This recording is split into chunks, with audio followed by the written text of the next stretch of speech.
योग दर्शन की 140वीं कक्षा। योग दर्शन का द्वितीय साधन पाद चल रहा है और इस साधन पाद के अंतर्गत हम लोग पहले सूत्र को देख रहे थे और पहला सूत्र लगभग पूरा ही होने वाला है। इसमें एक छोटा सा अंश बचा था। पहले मैं एक छोटी सी भूमिका बता देता हूँ जो हमने देखा है। हमने इस पहले सूत्र में समझा कि क्रिया योग क्या होता है, क्रिया योग किन लोगों को करना चाहिए। क्रिया योग उन लोगों को करना चाहिए जो अभी योग के मध्यम अधिकारी हैं, जिनकी योग में बहुत गति नहीं है, जिनके चित्त में कुछ ना कुछ चंचलता बनी रहती है या बाकी समस्याएं अंदर चल रही हैं, लेकिन फिर भी बढ़ना चाहते हैं आगे, तो उनके लिए ये क्रिया योग बताया।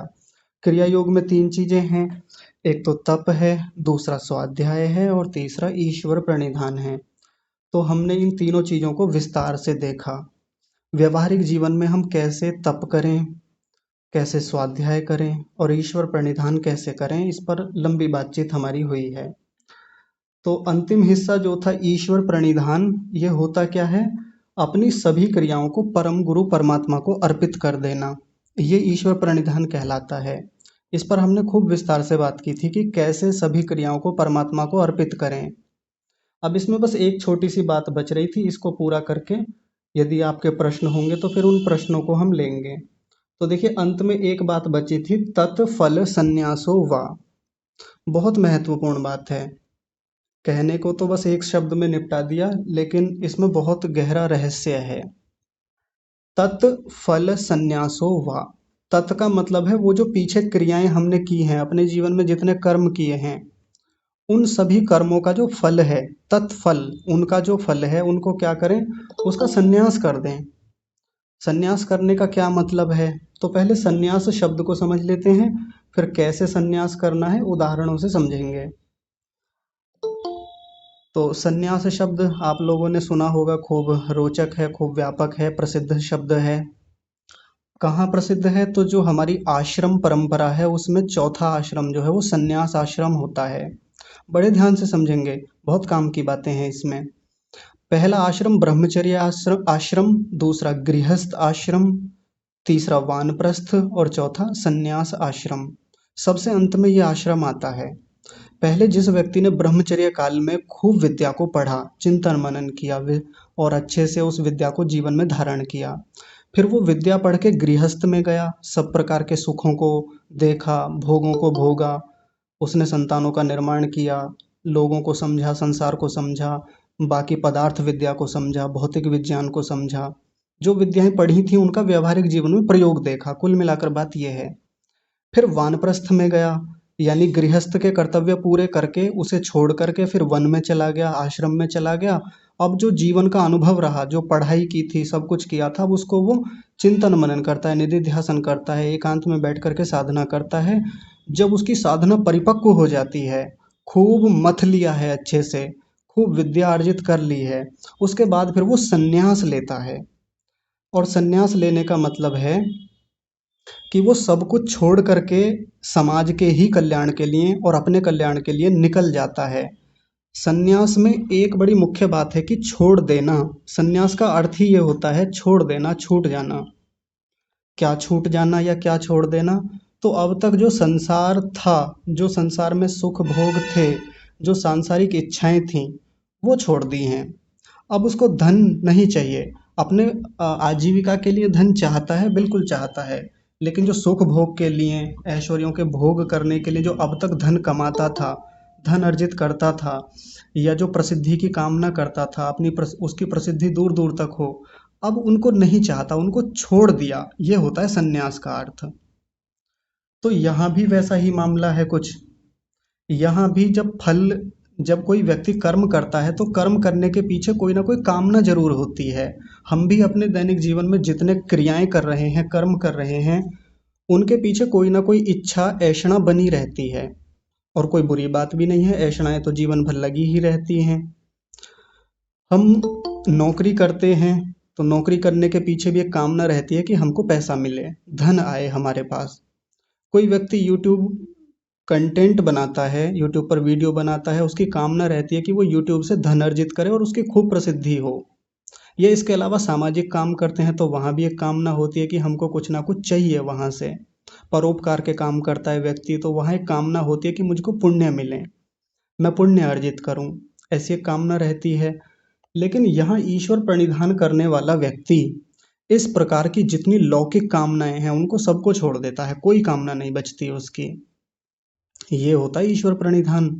हमने जो परसों की कक्षा में जब चर्चा की थी, बहुत व्यापक रूप से देखा था कि ऐसा प्रणिधान करने वाला व्यक्ति ईश्वर की आज्ञानुसार अपने कर्म करता है, ये भी ईश्वर को अपनी क्रियाएं अर्पित कर देना ही कहलाता है। वो ईश्वर की प्राप्ति के लिए अपने सारे कर्म करता है, ये भी ईश्वर को अपनी सारी क्रियाएं अर्पित कर देना है, ये भी ईश्वर प्रणिधान कहलाता है। और परमात्मा जो हमें हमारे कर्मों का फल देता है उनको सहज रूप में स्वीकार करना, ये भी ईश्वर प्रणिधान है। ये हमने तीन बातें देखी थी। तो उसी में एक बड़ी महत्वपूर्ण बात यह है तत्फल संन्यासो वा। जितनी क्रियाएं हमने जीवन भर की, जैसे भी कर्म किए, अब उनकी कोई लौकिक कामना नहीं है, सांसारिक कामना नहीं बची।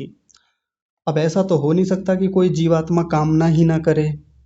अब जीवन में कर्म करेगा, कुछ व्यवहार चलेगा, कामना तो रहेगी कहीं ना कहीं किसी ना किसी प्रकार से। तो फिर कामना कैसी करेगा? तो ईश्वर की कामना करेगा, वो मुक्ति की कामना करेगा, वो निरंतर योग की कामना करेगा कि मेरे जीवन में योग आए, समाधि आए, मैं परमात्मा को चाहूँ, परमात्मा को ही प्राप्त करना चाहता हूँ, मुक्ति को चाहता हूँ। ये कामना तो उसकी हमेशा रहेगी। और एक बड़ी महत्वपूर्ण बात है, एक बड़ी गहरी बात है कि जिस व्यक्ति की ईश्वर की कामना हो, जो व्यक्ति ईश्वर को चाहता है, जिसकी ऐषणा ईश्वर में जाके टिक गई है, तो उसकी जो लौकिक कामनाएं हैं वो खुद से छूटती चली जाती हैं धीरे धीरे। एक समय के बाद वो सांसारिक कामनाएं धीरे धीरे कम करता चला जाता है। अब देखिए, एक तो तरीका यह है कि सांसारिक कामनाओं को अपनी ओर से समाप्त करता चला जाए, तब ईश्वर की ओर बढ़े। लेकिन एक दूसरा सबसे अच्छा तरीका है कि ईश्वर की कामना करे, ईश्वर की ऐषणा करे, तो ये सांसारिक कामनाएं धीरे धीरे क्षीण होने लगती हैं, कम होने लगती हैं, व्यक्ति खुद छोड़ देता है इनको। तो ये वाला ठोस तरीका है। ईश्वर की ऐषणा की जाए, ईश्वर के प्रति कामना बढ़ाई जाए कि हे प्रभु, मुझे तो आप ही चाहिए, मैं तो आप ही को पाना चाहता हूँ। जैसे जैसे ये ईश्वर प्रणिधान मजबूत होता जाएगा, परिपक्व होता जाएगा, तो ये फलों का संन्यास अपने आप होता चला जाएगा। व्यक्ति को फिर ये कि मैं ये कर लूँगा तो ये मिल जाएगा, मैं इतना कर लूँगा तो इसके बदले में ये मुझको लाभ मिल जाएगा, वो स्थिति फिर छूटती चली जाती है। संन्यास शब्द एक जगह और प्रयोग में आता है। अगर आप लोग कभी खेल से जुड़े हों, स्पोर्ट्स से जुड़े हों, तो वहाँ ये शब्द बड़ा प्रसिद्ध है। जब किसी खेल में कोई खिलाड़ी बहुत वरिष्ठ हो जाता है, सीनियर हो जाता है, और एक समय के बाद जब उसको लगता है कि अब खेलने की उतनी स्थितियां नहीं बची, जीवन में बहुत खेल चुका हूँ और बहुत नाम कमा लिया, पैसे कमा लिए, या जितना खेलना था खेल चुका, अब संन्यास लेना चाहता हूँ। आपने सुना होगा ना कि सचिन तेंदुलकर ने, महेंद्र सिंह धोनी ने क्रिकेट से संन्यास ले लिया। तो संन्यास लेने का मतलब क्या है? वो बहुत सारी चीजों को भोग चुका, देख चुका, वहां के ऐश्वर्य, बहुत खेला उस व्यक्ति ने। अब वैसी कामनाएं नहीं बची, छोड़ना चाहता है उनको। अब आगे निर्णायक मंडल का सदस्य बनेगा या बाकी जो चयन समिति है उसका सदस्य बनेगा, कोच बनेगा, कुछ भी बनेगा, लेकिन अब खेलेगा नहीं। तो वैसे ही ये जो साधक है, ये जो तपस्या करने वाला व्यक्ति है, इसकी अब बहुत भोग चुका, देख चुका, खूब अच्छे से समझ पूर्वक, विद्या पूर्वक भोगा सब चीजों को, लेकिन अब छोड़ना चाहता है तो फिर छोड़ देता है। क्या छोड़ देता है? सांसारिक इच्छाएं, सांसारिक कामनाएं। ईश्वर केंद्र में रहता है बस। तो ये हो गया ईश्वर प्रणिधान, और आज हमारा ये पहला सूत्र यहाँ पर पूरा होता है। यदि इस पहले सूत्र में से आपके किसी के कोई प्रश्न हो, कोई बात समझ में ना आई हो, तो आप अपना हाथ खड़ा कीजिए और प्रश्न पूछिए आराम से। जी बताइए।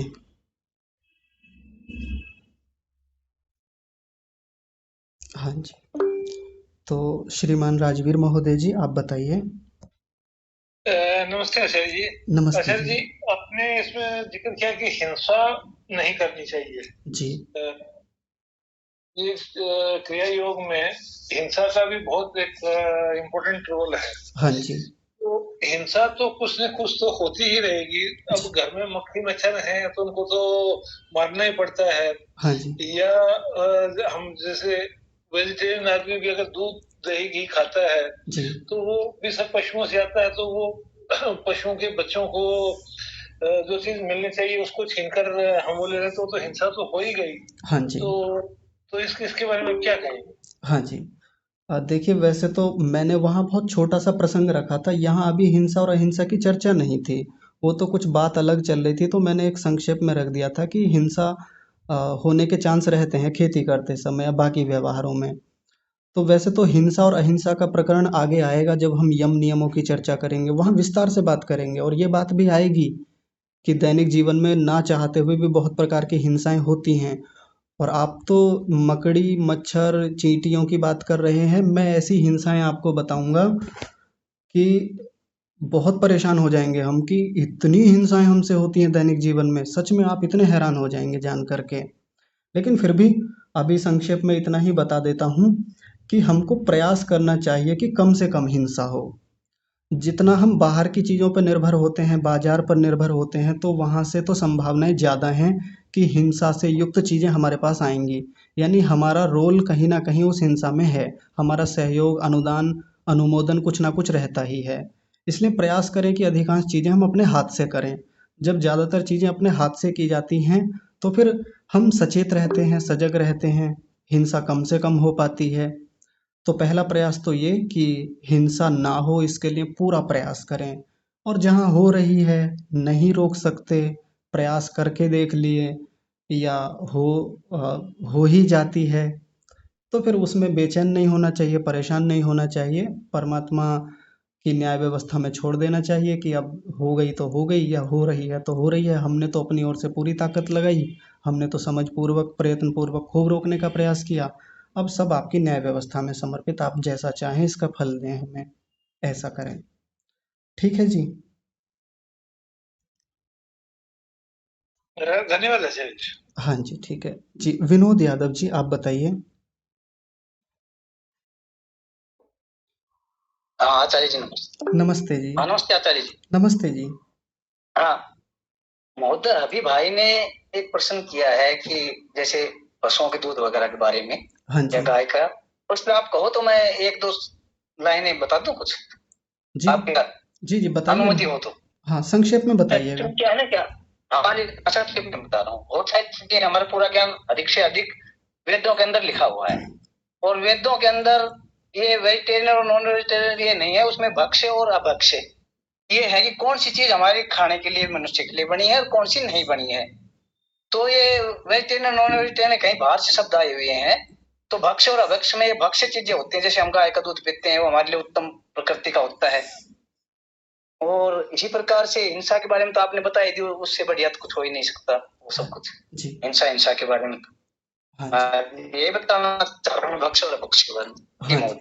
जी, जी, बढ़िया, बहुत सुंदर। मैं कह रहा हूँ कि इस पर बाद में भी और विस्तार से चर्चा करेंगे, लेकिन आपने भी जो बिंदु रखा है बहुत बढ़िया है। इसको फिर से उठाएँगे जब हिंसा और अहिंसा का प्रकरण आगे आएगा। जी, विपिन जी आप बताइए। नमस्ते आचार्य जी। नमस्ते जी। आचार्य जी, एक बार ये जो लास्ट वाली लाइन है, सर्व क्रिया नाम, ये वाली एक बार ये बता दोगे दोबारा? हाँ जी, मैंने आज भी बताया इसको, सर्व क्रियाणाम परम गुरौ अर्पणम, कि ईश्वर प्रणिधान क्या कहलाता है? अपनी सब क्रियाओं को परम गुरु को अर्पित कर देना। परम गुरु कौन है? परमात्मा। तो सब क्रियाओं को अर्पित कैसे करें? तो इस पर वैसे तो परसों बहुत विस्तार से चर्चा की है। अगर आप थे परसों की कक्षा में, पहले बताइए। परसों वाली कक्षा में नहीं शायद आचार्य जी, मुझे ध्यान नहीं है। हाँ, तो देखिए वैसे तो आप एक गंभीर विद्यार्थी हैं इसलिए मैं उत्तर देता हूँ, लेकिन ये सबके लिए बात है कि यदि आप कक्षा में नियमित नहीं हैं तो प्रश्न पूछने का अधिकार होता नहीं है ऐसे, क्योंकि बीच में कक्षा में आए, अब जो प्रकरण हो गया है उस पर फिर अलग से समय दिया जाएगा और इससे हमारे पुण्य कर्माशय कम होते हैं। ये चर्चा अब आने वाली है आगे, लेकिन कोई बात नहीं, मैं बता देता हूँ। परमात्मा ने जो आज्ञाएं हमें दी हैं वेद के माध्यम से, जो उपदेश किया है, उस उपदेश के अनुसार चलना, वैसी क्रियाएं करना, ये अपनी क्रियाओं को परमात्मा को अर्पित कर देना होता है और इसी को ईश्वर प्रणिधान कहते हैं। एक बात हो गई। दूसरी बात मैंने बताई थी कि परमात्मा को आधार बनाकर यानी परमात्मा की प्राप्ति के लिए सारी क्रियाएं करना, अपने कर्म करना, ये भी अपनी क्रियाएं परमात्मा को अर्पित कर देना होता है, ये भी ईश्वर प्रणिधान है। और एक तीसरी बात बताई थी कि जितने कर्म हमने अपने जीवन में किए, अच्छे या बुरे, अब उनका जो फल मिलेगा वो सहजता से स्वीकार करने की स्थिति में आ जाना कि अच्छे कर्म किए हैं, अच्छा बिल्कुल मिलेगा, मुझे मिलना भी चाहिए, और यदि बुरे किए हैं तो बुरों का जो दुख रूप में फल मिलेगा वो भी मैं स्वीकार करूंगा बिल्कुल।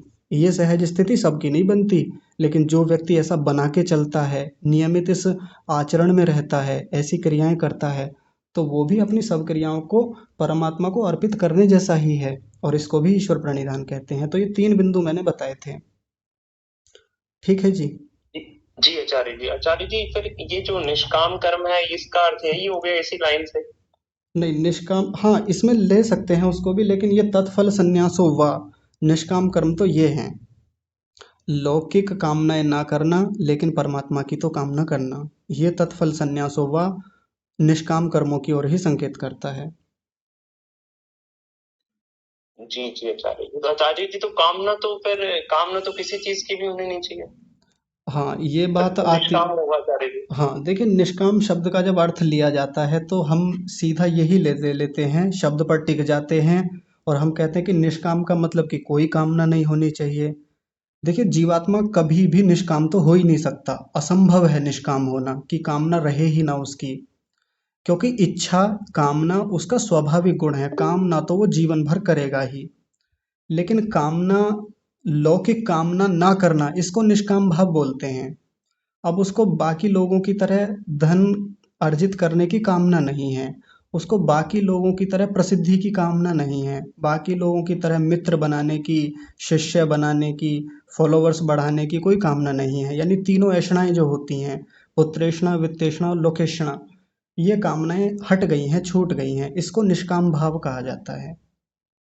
ठीक है जी। जी आचार्य जी, धन्यवाद आचार्य। हाँ जी, ठीक है जी। चौधरी साहब आप बताइए। आचार्य जी सादर नमस्ते। नमस्ते जी। आचार्य जी, जो भाष्य के उसमें ये पंक्ति है, चित्त प्रसादनम जी। अबाधमानम असेव्यम। जी। तो इसमें चित्त तप करते समय चित्त प्रसादम स्थिति में हो और कोई बाधा ना आए, प्रसाधन में बाधा और ना आए। हाँ, प्रसादन में जो हम उसका प्रसन्नता ग्रहण कर रहे हैं उसमें हमारी प्रसन्नता में कोई बाधा नहीं आए तब से। हाँ जी। उस जो जिसको हम तप कहेंगे जी। तो इससे आगे वाला जो कहा असेव्यम, यानी कि वो सेवन करने योग्य हो, जी। तो इसको जरा थोड़ा सा स्पष्ट करें, मतलब उस चीज को हम सेवन कैसे करेंगे उस चीज का? हाँ जी, आसेव्यम शब्द है, आसेव्यम। जी। तो आसेव्यम का मतलब हो गया असमन्तात सेव्यम, यानी सब प्रकार से सेवन करना, अच्छी प्रकार से सेवन करना, मन वचन कर्म से सेवन करना। और सेवन करने का मतलब है कि वैसे कर्म करना। देखिए, सेवन शब्द बहुत जगह प्रयुक्त होता है, बहुत जगह। ऋषि दयानंद तो इसका बहुत उपयोग करते हैं। जैसे उदाहरणों से बात को समझते हैं तो ये शब्द बहुत अच्छे से समझ में आ जाएगा। मेरे सामने लाके दूध रख दिया किसी ने और कहा सेवन कीजिए, तो यहाँ सेवन का क्या अर्थ हो गया? दूध को पी लेना, ग्रहण कर लेना। भोजन रख दिया, ठोस पदार्थ रख दिया, खाइए भोजन, ये भी भोजन का सेवन हो गया।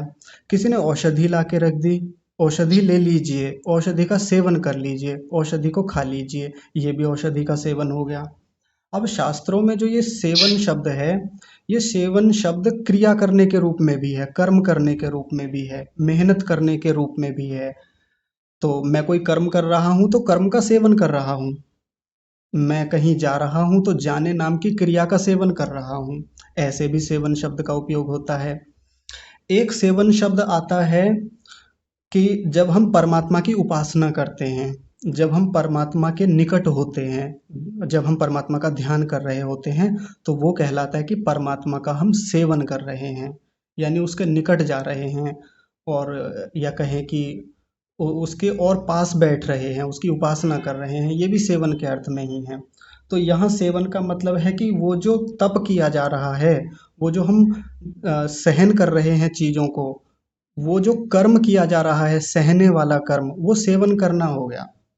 जैसे कोई बाधा आई हमारे जीवन में, हम पढ़ रहे हैं, पढ़ते समय अचानक से लाइट चली गई और गर्मी बहुत तेजी से लगने लगी, तो कुछ लोग तो होते हैं कि पढ़ाई छोड़ करके खड़े हो जाते हैं कि अब जब लाइट आएगी तभी पढ़ेंगे, ऐसे मुझसे नहीं होती गर्मी में पढ़ाई वढ़ाई। तो व्यक्ति सहन करे, लाइट चली गई कोई बात नहीं, थोड़ी देर ऐसे ही पढ़ेंगे, सहन करेंगे, अच्छे से सहन करेंगे, मन की प्रसन्नता को बनाए रखेंगे। तो जिस समय वो व्यक्ति सहन कर रहा है, गर्मी लगे जा रही है, पसीने भी आ रहे हैं, भीतर से थोड़ी बहुत पीड़ा भी है, थोड़ी बहुत, मन फिर भी प्रसन्न है, तो ये जो सहन कर रहा है ये सेवन करना ही होता है। उस क्रिया का सेवन करे जा रहा है, निरंतर लगा हुआ है, जुटा हुआ है। और स्थानों पर ले लीजिए कि यज्ञ करना है, हमको हवन करना है, हवन करते समय कई बार बहुत गर्मी लगती है और उसकी गर्मी की तपन इतनी अधिक होती है कि परेशान कर देती है गर्मियों में तो और ज़्यादा। अब ऐसे में बैठे रहना होता है, मंत्रोच्चारण निरंतर करना होता है, कई बार कंठ दुखने लगता है, परेशान भी होते हैं थोड़े बहुत, लेकिन मन की प्रसन्नता को बनाए रखते हुए सहन करना गर्मी को, बाकी और बाधाओं को सहन करना। कई बार भूख लग रही है लेकिन कोई बात नहीं, सहन करेंगे, और थोड़ी देर की बात है, कर लेंगे। तो ये जो कर्म करते हुए सहना है, ये भी सेवन करने के अर्थ में ही है। ठीक है जी। जी आचार्य जी 2 मिनट और लेना चाहूंगा अगर अनुमति हो तो। हाँ जी, बताइए ना। आचार्य जी इसमें जो तप के बारे में बताया गया है कि जो सूत्र का अर्थ किया है जी स्वामी सतपति जी ने, जी। उसमें तो लिखा कि जो द्वंद्व है, द्वंद्वों को सहन करना ही तप है। हाँ जी। और भाष्य में वेद भाष्य है, उसमें तप के बारे में ज्यादा नहीं बताया, बल्कि तप से क्या क्या चीज प्राप्त हो सकते हैं उसके बारे में ज्यादा बताया है। हाँ जी। और नीचे जो स्वामी सतपति जी ने योग प्रकाश में अपना मंतव्य दिया है, उसमें काफी डिटेल में है हाँ तप के बारे में जी। अब इसमें आचार्य जी जो तप के बारे में बताया गया है, ये सारा अगर पढ़ने के बाद में जी, तो जो धर्म के 10 लक्षण हैं जी, उसमें एक लक्षण क्षमा आता है। हाँ जी।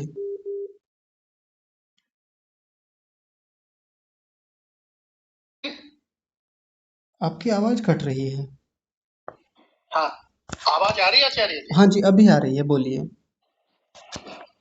तो उसमें 10 लक्षणों में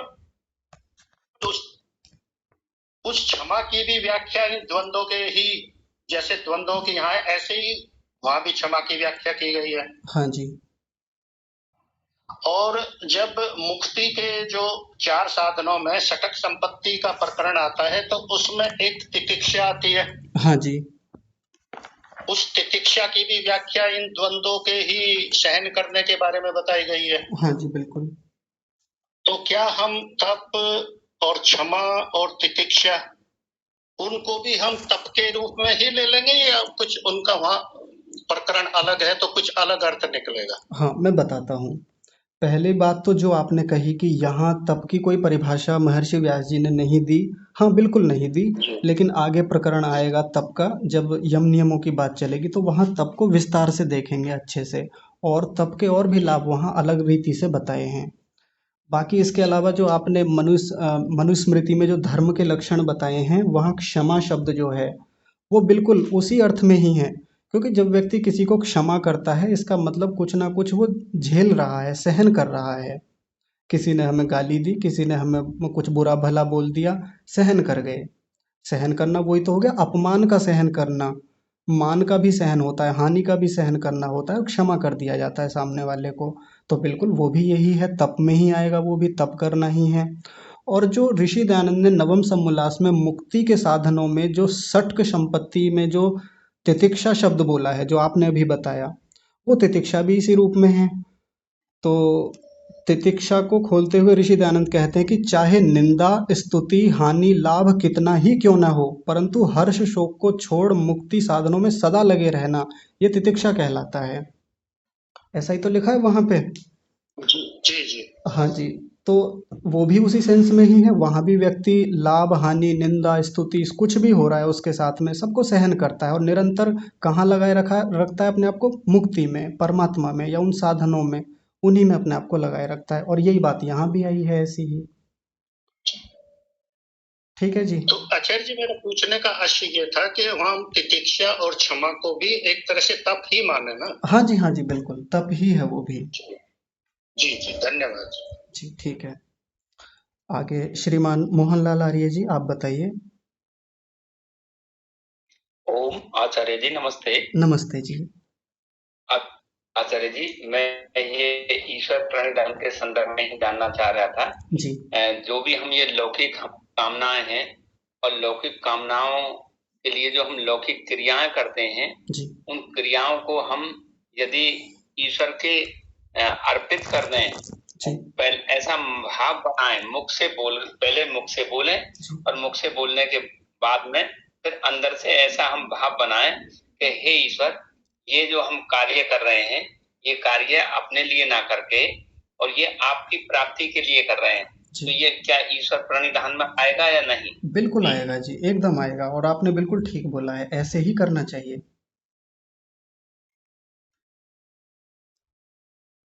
जी ठीक है, चलिए आगे।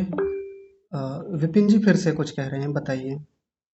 जी आचार्य जी, इसी संदर्भ में था ये। फिर तो आचार्य जी जो संकल्प पाठ होता है तो उसमें भी ऐसे ही बोलना चाहिए कि ये जो कार्य मैं कर रहा हूँ ये ईश्वर प्राप्ति के ही हेतु कर रहा हूँ, कुछ ऐसा नहीं हम बोल सकते हैं? क्योंकि अगर जो हम संकल्प बोलते हैं आचार्य जी तो वो तो फिर एक तरह से ये लौकिक कामना ही हो गई हमारी, जो भी संकल्प पाठ करते हैं। हाँ, संकल्प पाठ को ले लीजिए। इसके अलावा कितने ऐसे मंत्र हैं कि जहाँ हम परमात्मा से यश की कामना करते हैं, धन की कामना करते हैं। वयम श्याम पतयो रयिणाम, हम धन ऐश्वर्यों के स्वामी होवें। या सत्यम यशः श्रीर्मयी श्रीः श्रयताम स्वाहा। मतलब सैकड़ों मंत्र हैं जिसमें हम परमात्मा से धन मांगते हैं, वैभव मांगते हैं, यश मांगते हैं, कीर्ति मांगते हैं। तो वो मांगना बुरा थोड़ी है, वो व्यक्ति मांगता है इसलिए मांगता है। देखिए, दो प्रयोजन होते हैं मनुष्य के। एक प्रयोजन है कि वो अभ्युदय की सिद्धि करना चाहता है। अभ्युदय की सिद्धि करने का मतलब है कि जो सांसारिक रूप में वो व्यक्ति व्यवहार करता है वो अच्छे से चले, उसकी सांसारिक कामनाएं पूरी होती रहें, सांसारिक उन्नति होती रहे, उसका शरीर निरंतर स्वस्थ रहे और सामाजिक सहयोग उसे मिलता रहे। तो ये हर व्यक्ति चाहता है। एक दूसरी कामना होती है कि मैं इस संसार से भी अलग, एक जो सबसे अंतिम रास्ता है वो है मुक्ति का, अभ्युदय का, क्षमा कीजिए, निःश्रेयस का रास्ता है, मैं वो भी चाहता हूँ। तो साधक दोनों को मिला जुला के लेके चलता है शुरू में कि मैं अभ्युदय भी चाहता हूँ, मुझको सामाजिक व्यवस्थाएं भी चाहिए, धन भी चाहिए, लौकिक कामनाएं भी चाहिए, उनको लेके चलता है, साथ में ईश्वर को भी बनाए रखता है। लेकिन ये जो जहाँ स्थिति ये बता रखी है, फिर उन सबको छोड़ देता है। जो पहले वो धन ऐश्वर्य की कामना ईश्वर से करता है, अब यहाँ आके छोड़ देता है इस स्थिति में, जब उसका रास्ता केवल योग बचता है, जब उसका लक्ष्य केवल परमात्मा बचता है, मुक्ति बचता है। शुरू में तो वो करता है, खूब कामना करता है वेद मंत्रों के माध्यम से कि मुझे खूब धन दीजिए, खूब धन ऐश्वर्य का स्वामी बनाइए। लेकिन यहाँ तक जब उसका लक्ष्य केवल अब योग रह गया है, परमात्मा रह गया है, तो अब उसकी कामनाएं लौकिक कामनाएं ना होकर के केवल परमात्मा परक कामना रह जाती है। ठीक है जी। तो आचार्य जी, इसका अर्थ ये हुआ कि जो बिगनर्स है वो सकाम से जैसे ही एडवांस स्टेज आती है वो निष्काम की तरफ जाते हैं। हाँ बिल्कुल। तो फिर आचार्य जी तो स्टार्टिंग तो सकाम से होगी और वो जो आगे जितनी भी एडवांस स्टेज आती रहेगी फिर वो निष्काम की तरफ लीड करता रहेगा। हाँ ऐसे ही हुआ इसका? बिल्कुल बिल्कुल, बहुत बढ़िया। तो जो लोग संसार में कामना करते हैं ना धन की, ऐश्वर्यों की, वो बुरी नहीं है, वो बिगिनर्स के लिए हैं, जो आरंभिक लोग हैं। लेकिन वहां भी परमात्मा की थोड़ी थोड़ी कामना बनाए रखनी चाहिए। फिर जैसे जैसे धीरे धीरे गंभीरता आती है, संसार को भोग लिया है ठीक ठाक, अब संसार में वैसा सुख दिखाई नहीं देता, भोग कर देख चुके, अब धीरे धीरे व्यक्ति उनको छोड़ करके परमात्मा की ओर बढ़ता चला जाता है। जी आचार्य जी, धन्यवाद आचार्य जी। हाँ जी, ठीक है। और किसी का कोई प्रश्न है? चलिए ठीक है, तो फिर दूसरे सूत्र की ओर बढ़ते हैं। अच्छा, जी बड़े भैया आप बताइए, आपका हाथ खड़ा हुआ है, बताइए। ओम।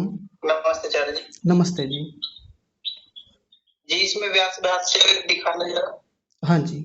प्रथम सूत्र का। जी ये रहा। जैसे मुझे ध्यान है इसकी तीसरी पंक्ति है शुद्धि अंतरण वाली, ये पंक्ति हो गई क्या? ये छोटी है। नहीं सारी करा दी। प्रत्युपस्थित विषय जाना तक हो गई। हो गया था सारा। मुझे ध्यान नहीं हुआ है, इसी विषय में पूछना। नहीं, जिस समय मैं करा रहा था तो पहले ये बताया था मैंने, और ये ऊपर की पंक्ति बाद में बताई थी। बाकी सारा करा दिया था। आप पीछे की कक्षा देखिएगा। चलिए ठीक है। तो आइए फिर दूसरे सूत्र की ओर बढ़ते हैं। दूसरे सूत्र की भूमिका, अवतरणिका, उसके बारे में कह रहे हैं स ही क्रिया योगः। वो जो क्रिया योग है, ही माने निश्चय से, निश्चित रूप से। ये जो ही शब्द आपको दिख रहा है ना, छोटी ई की मात्रा है इसमें। ही का मतलब होता है निश्चित रूप से।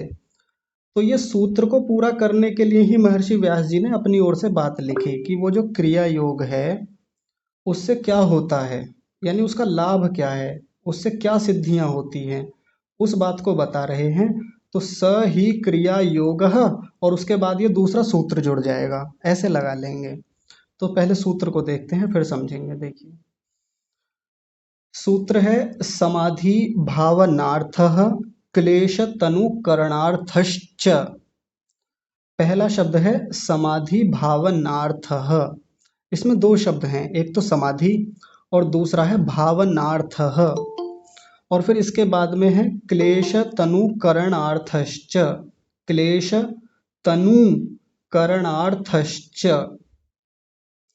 तो क्रिया योग करने से दो चीजें होती हैं, दो उपलब्धियां होती हैं, और बहुत ऊंची उपलब्धियां हैं। हम जैसे लोगों के लिए तो ये सपना होता है और बहुत ऊंची बात है। सबसे पहला क्या होता है इस क्रिया योग को करने से, यानी हम अपने जीवन में तप करेंगे, स्वाध्याय करेंगे और निरंतर ईश्वर प्रणिधान करेंगे अच्छे से, उत्तम रीति से। तो सबसे पहला होगा समाधि की भावना होगी हमारे भीतर, यानी समाधि उपस्थित होने की स्थिति बन जाएगी, समाधि आ जाएगी कुछ समय में, या कहें समाधि लगने लगेगी। सीधी सी बात है, समाधि लगानी है तो क्रिया योग करना होगा। और क्रिया योग में तीन चीजें कभी ना भूलें, तप, स्वाध्याय और ईश्वर प्रणिधान। जब भी क्रिया शब्द बोलेंगे तो वो तीनों चीजें अपने आप से आ जाएंगी एकदम से। तो उन तीनों का जो व्यक्ति अच्छे से सेवन करता है, अच्छे से पालन करता है, समाधि की भावना होने लगती है। यहाँ भावना का मतलब है उत्पन्न होने से है, उत्पत्ति से, उपस्थित होने से।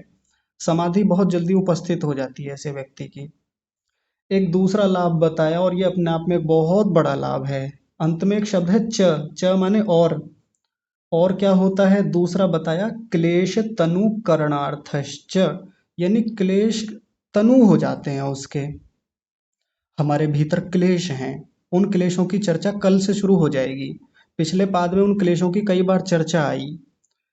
तो अब उन क्लेशों को लेकर जो मैं आपसे बार बार कहता था ना कि दूसरे पाद में देखेंगे, जब दूसरा पाद शुरू होगा तो वो अब कल मिल जाएंगे हमको, क्लेश होते कौन कौन से हैं। तो वो 5 क्लेश हैं, अविद्या, अस्मिता, राग, द्वेष और अभिनिवेश। ये हमारे सबसे बड़े शत्रु हैं, सबसे बड़े दुश्मन हैं, सबसे ज्यादा हम लोगों को बंधन में डालने वाले हैं। इन्हीं क्लेशों के कारण से सारा कर्माशय बनता है, सारे बंधन हमारे लिए खड़े होते हैं। यही जो क्लेश हैं, ये क्लेश तनु हो जाते हैं। तनु, देखिए तनु शब्द कैसे लिखा हुआ है, बड़े ऊ की मात्रा है यहाँ पर। मैं आपको तनु इधर लिख के दिखाता हूँ। दो प्रकार से तनु लिखा जाता है, एक तनु ऐसे लिखा जाता है और एक तनु ऐसे लिखा जाता है। ये हो गया छोटे ऊ की मात्रा वाला, ये छोटे ऊ की मात्रा है। कई लोगों को तो पता नहीं होता छोटे ऊ की मात्रा कौन सी होती है। तो ये जो ऐसे लगती है ना, छोटे ऊ की मात्रा होती है, और जो ऐसे लगती है बड़े ऊ की मात्रा होती है, दीर्घ ऊकार। तो जिसमें छोटे ऊ की मात्रा है, ये तनु का मतलब होता है शरीर। ये जो हमारा तन है इसको तनु बोलते हैं। छोटा ऊ जब लगता है इसमें शरीर होता है इसका मतलब। और जब तनु में बड़े ऊ की मात्रा होती है तो इस तनु का मतलब होता है कमजोर, दुर्बल, निर्बल। किसी को तनु कर देना, कमजोर कर देना, निर्बल कर देना। तो यहाँ जो तनु शब्द है यही वाला है, कमजोर अर्थ वाला। यानी यदि हम लोग क्रिया योग करेंगे, तप स्वाध्याय और ईश्वर प्रणिधान करेंगे, तो हमारे भीतर जो मन में क्लेश भरे हुए हैं, जन्म जन्मांतर से इकट्ठे कर रखे हैं हमने, वो कमजोर पड़ जाएंगे, निर्बल हो जाएंगे। कमजोर कैसे होंगे? एक उदाहरण से समझते हैं बात को। जैसे घर में माताएं मट्ठा बनाती हैं, तो मट्ठा कई बार जैसे एक दिन रखा रह जाए ना, तो कैसा हो जाता है, वो बहुत खट्टा हो जाता है, बहुत ऐसा तीखा जैसा लगने लगता है कि यदि उसको एक घूंट भी पिए तो पिया नहीं जाता, बड़ा तीक्ष्ण सा लगता है एकदम जा करके, तीखा तीखा सा। तो फिर माताएं क्या करती हैं, उसका उपाय, उसमें थोड़ा सा पानी मिला देती हैं। पानी जैसे ही मिलाए तो उसकी जो तीक्ष्णता है वो कम हो जाती है। या और भी उपाय करते हैं, नमक वगैरह और अलग से डाल लेते हैं, जो भी करते हैं। लेकिन पानी डालने मात्र से वो जो मट्ठा बहुत तीखा था, बहुत ज़्यादा तीक्ष्ण था, वो तनु हो जाता है, निर्बल हो जाता है। केमिस्ट्री में बहुत प्रयोग हैं इस प्रकार के तनु करने के। बहुत प्रकार के रसायन होते हैं जो बहुत तीक्ष्ण होते हैं, बहुत प्रभाव डालते हैं। H2SO4 तेजाब होता है ना, वो बहुत शीघ्रता से जला देता है यदि शरीर पे जाके गिर जाए। तो उसमें कुछ ऐसे पदार्थ मिलाए जाते हैं, पानी भी मिलाते हैं। पानी डालने से वो तनु हो जाता है, कमजोर हो जाता है, निर्बल हो जाता है, फिर वो अपना उतना प्रभाव नहीं दिखाता। ठीक वैसी ही स्थिति यहाँ पर भी है। यदि हम क्रिया योग करेंगे, क्रिया योग नाम का पानी डालेंगे, तो ये जो क्लेश नाम के जो H2SO4 हैं, ये जो तेजाब है, ये ढीला पड़ जाता है, कमजोर हो जाता है, अपना उतना प्रभाव नहीं दिखाता। ये होता है तनु का तात्पर्य। आपको अच्छे से समझ में आ गया होगा। मट्ठा वाले उदाहरण से, दही वाले उदाहरण से और अच्छे से समझ में आ गया होगा। तो बस थोड़ा सा देख लेते हैं इसको, फिर बाकी कल देखेंगे। देखिए व्यास भाष्य। सबसे पहला शब्द है स। ही आसेव्यमानः समाधि भावयति क्लेशांश्च प्रतनु करोति। तो पहला शब्द है स, और इसके आगे लिखा हुआ है ही आसेव्यमानः। देखिए आपको अजीब सा दिख रहा होगा, ये संधि है, और अगर इसका संधि विच्छेद करेंगे तो क्या बनेगा, ही आसेव्यमानः। ये ही वही वाला ही है जो अभी ऊपर आया था, ये वाला ही का मतलब निश्चय से, निश्चित रूप से। और स का मतलब होता है ये क्रिया योग, जिस क्रिया योग के ऊपर से चर्चा चली आ रही है पहले सूत्र से। तो वो जो क्रिया योग है उसको करने से ही, माने निश्चित रूप से, और उसका क्या करने से, आसेव्यमानः, उसका आसेवन करने से, बार बार सेवन करने से।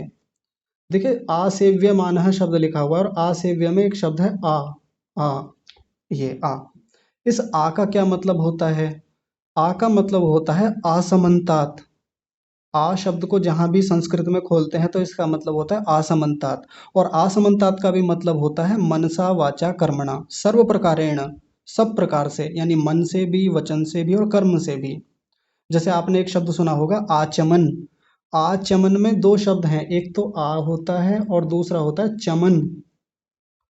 आ का मतलब होता है सब प्रकार से, और चमन का मतलब होता है भक्षण करना, ग्रहण करना, सब प्रकार से ग्रहण करना, इसको कहते हैं आचमन करना। तो जो हम पानी पीते हैं, भोजन करते हैं, खाते पीते हैं अच्छी प्रकार से, बढ़िया से, उसको हम आचमन कहते हैं। आचमन का मतलब केवल पानी पीना नहीं होता, भोजन करना भी आचमन ही होता है, लेकिन जो अच्छी प्रकार से किया जाता है, सब ओर से किया जाता है, बहुत अच्छी प्रकार से, उसको कहते हैं आचमन करना। तो यहाँ आसेवन है, आसेवन या आसेव्यमानः, इसका मतलब भी वही है कि मन, वचन और कर्म से, सब प्रकार से, बहुत अच्छी प्रकार से जब इनका सेवन किया जाता है। किसका सेवन? पीछे जो क्रिया योग बताया, यानी तप करना है तो बहुत अच्छी प्रकार से करना है, उत्तम रीति से करना है, मन, वचन और कर्म से करना है, और स्वाध्याय भी ऐसे ही करना है, ईश्वर प्रणिधान भी ऐसे ही करना है। तो जब ऐसा करते हैं तो उससे क्या होता है, समाधि भावयति, समाधि उपस्थित होती है, समाधि लगने लगती है।